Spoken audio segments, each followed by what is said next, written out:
리더들이 좋아하는 행동은요, 업무 헌신과 원칙 준수입니다. 늦게 오래 일하는 것이 당연한 것이고, 나는 공정하다, 나는 모든 사람을 공정하게 평가하고 있다라고 이야기하는 거죠. 이거는 노력하지 않아도 자연스러운 현상인 거예요. 근데 제조업의 분들을 보니까 또 합의 도출도 자연스럽게 잘 하시는 분들이세요.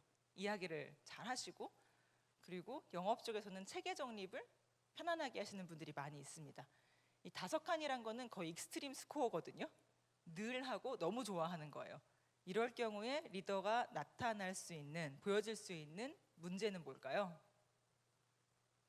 본인만큼 업무 헌신하지 않고, 원칙을 지키지 않고, 체계 정립이나 합의 도출을 하지 않은 많은 사람들을 이상하게 보기 시작하는 거예요. 왜 이걸 못하지? 이해를 못하는 현상이 벌어집니다. 그래서 이런 선호도가 높은 역량 때문에 그분들이 그 자리에 가게 됐지만, 이것을 강요함으로 인해서 밑에 직원들이 떠나가는 안타까운 상황들이 발생하게 되는 거예요. 그럼 이분들이 깨달으셔야 되는 거는 이게 당연한 게 아니구나. 내가 특별히 갖고 있는 거구나. 나랑 같이 일하는 사람은 선호도가 낮을 수 있겠구나. 다른 부분이 어떤 게 높을까? 이거를 연구하시는 게 필요한 겁니다. 선호도가 낮은 부분은요, 생각보다 재밌죠. 수익, 상위, 탁월함 추구예요. 리더분들이 근데 이 얘기 되게 많이 하시잖아요. 우리 돈 많이 벌어야 됩니다. 창의적인 아이디어, AI 어떻게 할 건지 얘기 좀 해주세요. 그리고 우린 계속 발전해야 됩니다. 근데 즐겁게 하시나요, 그 얘기를? 되게 심각하고 무섭게 하시죠. 본인도 싫어해서예요. 그리고 개념적 사고, 영업 쪽에서는 개념적 사고는요, 좀 복잡한 것도 좋아하고 배우고 학습하는 그런 부분이에요. 그리고 경쟁을 추구하는 거, 제조업 리더들도 싫어합니다. 자기가 싫어하는 것들에 대한 이야기를 계속 주장해야지 되고, 덜 좋아하는 역량을 발휘해야 되다 보니까 부작용이 일어나기 시작하는 거예요. 이런 이야기를 할 때 좀 불편하게 이야기를 한다든지, 정말 이런 역량이 탁월한 사람들한테 탁월해지라고 말은 하지만 안 좋아하기 시작하는 거예요. 사람들이 자기랑 비슷한 사람을 좋아하거든요. 역시 말이 잘 통해요, 이러고. 근데 창의적인 생각을 정말 창의적으로 주면은 쓸데없는 말 한다고 그렇게 이야기할 때도 있는 거예요.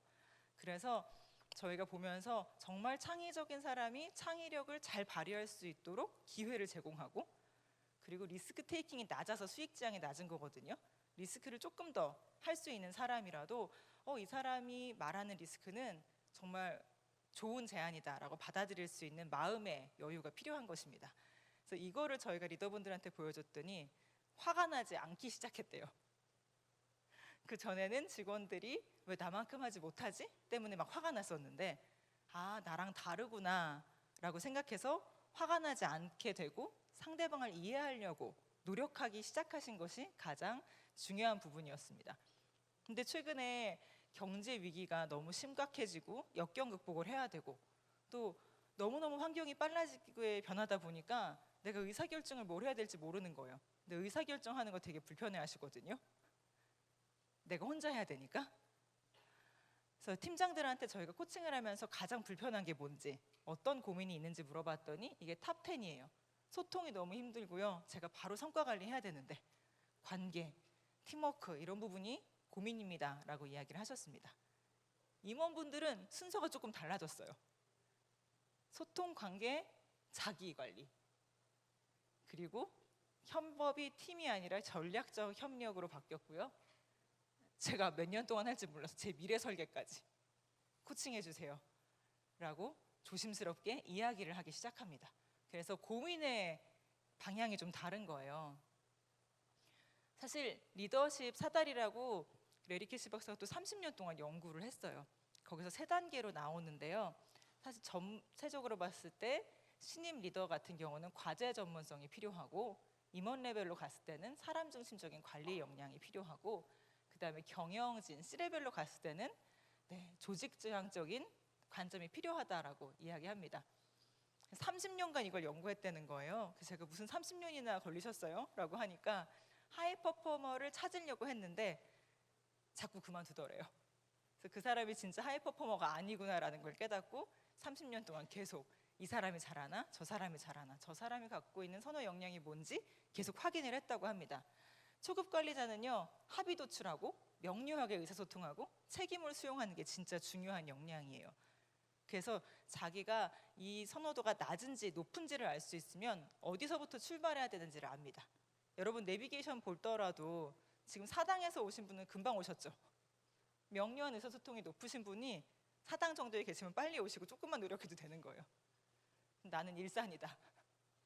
나는 명료하게 말하려면은 사실 너무 어렵다. 그러면 다른 사람보다 몇 배의 노력을 해야지만 그 정도를 발휘할 수 있다라는 것을 좀 깨닫게 되는 겁니다. 고위 관리자가 필요한 역량은 이렇게 나타나는데요. 어떤 게 눈에 띄세요? 맞아요. 스트레스 관리. 스트레스 관리를 잘하면은 올라갈 수 있고, 스트레스 관리를 잘 못하는 사람은 다른 사람도 괴롭게 하기 때문에 더 이상 승진을 잘 못하시더라고요. 여러분 조직에도 마찬가지시죠? 지금 가장 고개를 격하게 끄덕이셨어요. 아마 임원분들이 상상이 되신 것 같습니다. 위아래에서 누르기 때문에 어떻게 해야 될지 몰라서 스트레스 관리에 대해서 굉장히 고민을 갖고 계신 분들이 많이 있는데 이걸 잘해야지만 성장할 수 있습니다. 그리고 최고 경영진은 좀 많아요. 경쟁도 추구할 줄 알아야 되고요. 수익도 내야 되고요. 창의적 직관도 갖고 있어야 되고 스스로 독립적으로 행동하고 다른 사람과 어떻게 소통하고 누구한테 이야기를 해서 좋은 결과를 이끌어낼 수 있는지에 대한 정치적 영향력도 높아야 됩니다. 굉장히 써야 되는 근육이 많은 거예요. 그래서 고민이 점점 더 깊어질 수밖에 없죠. 근데 이 적합도가 좀 낮게 나오는 리더분들은 고민을 하시다가도 근데 되게 편안하고 C레벨에서 오래 계신 분들이 있었어요. 이게 적합도가 로우로 나왔는데 비결이 뭐냐고 여쭤보니까 저는 제가 부족한 부분에 사람들을 다 채웠습니다. 이걸 잘하는 사람들이 제 옆에 있어요. 그래서 제가 혼자 하지 않더라도 정말 잘 도와주면서 할 수 있습니다라고 정말 여유 있고 즐겁게 이야기하시더라고요. 근데 아직 그러지 못하시는 분들은 발을 동동 구르면서 저거 저 해야 되는데 저거 되게 싫어하는 행동인데 어떻게 해야 되죠, 코치님? 도와주세요. 누가 잘하는지 어떻게 알죠? 저 너무 바빠서 다른 사람을 관찰하지 못했는데. 지금부터 사람들에게 신경 써야 되겠네요. 제가 이 역량을 높게 하지 못할 경우 좋은 사람을 옆에 두고 이것이 발휘될 수 있도록 하면서 생각의 전환을 드리고 있습니다.